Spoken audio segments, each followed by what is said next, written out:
สวัสดีค่ะยินดีต้อนรับเข้าสู่ Thai with Grace นะคะวันนี้เราจะมาดูคำศัพท์คำหนึ่งที่สำคัญมากในภาษาไทยคืออยู่ดีๆก็ส่วนมากภาษาอังกฤษเราแปลว่า suddenly all of a sudden out of the blue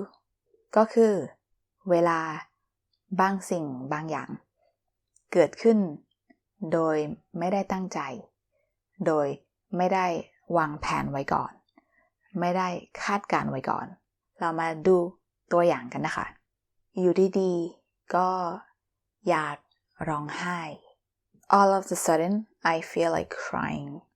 อยู่ดีๆก็อยากกินของหวาน all of a sudden I want to eat sweet things อยู่ดีๆก็ปวดท้อง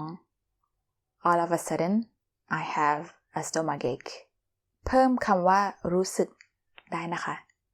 อยู่ดีๆก็รู้สึกปวดท้อง all of a sudden I feel like I have stomachache ใช้กับความป่วยหรือว่าความรู้สึกไม่ดีในร่างกายได้ทุกอย่าง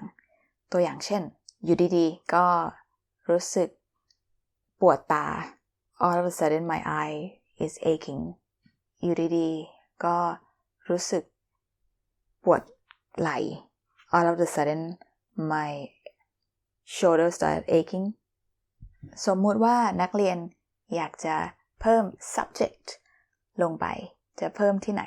อยู่ดีๆ subject ก็ something มาดูตัวอย่างนะคะอยู่ดีๆรถ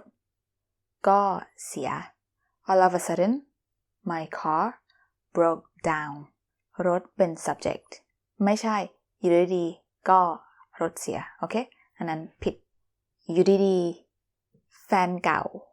ก็โทรมา all of a sudden my ex-boyfriend calls me เรามาดู common mistakes กันนะคะประโยคที่คนต่างชาติชอบใช้ผิด he suddenly hits me ภาษาไทยคืออะไรคะเขาอยู่ดีๆตบผมอันนี้ผิดนะคะไม่ใช่อยู่ดีๆเขาตบผมอันนี้ก็ผิดนะคะเข้าใจได้แต่ว่าฟังไม่เหมือนคนไทยอยู่ดีๆเขาก็ตบผมอันนี้ถูกต้องนะคะดีที่สุดมีอีก2คำค่ะที่คนไทยใช้นั่นก็คือคำว่าจู่ๆก็ซึ่งคำนี้เหมือนกับคำว่าอยู่ดีๆก็ตัวอย่างเช่นจู่ๆก็รู้สึกปวดท้อง all of a sudden I feel stomachache แล้วก็มีอีกคำหนึ่งก็คือกระทันหันกระทันหันก็คือ suddenly เหมือนกันแต่ว่าวางไว้ที่หลังประโยคตัวอย่างเช่นแม่ป่วยกระทันหัน My mom got sick suddenly ถ้ามีใครอยากดูตัวอย่างของคำว่าจู่ๆแล้วก็คำว่ากระทันหันเพิ่มเติมเข้าไปดูใน Patreon ของ Grace นะคะ Grace จะเขียนลิงก์ไว้ที่ description ขอบคุณมากนะคะที่ดูวิดีโอนี้แล้วเจอกันในวิดีโอหน้าค่ะบ๊ายบาย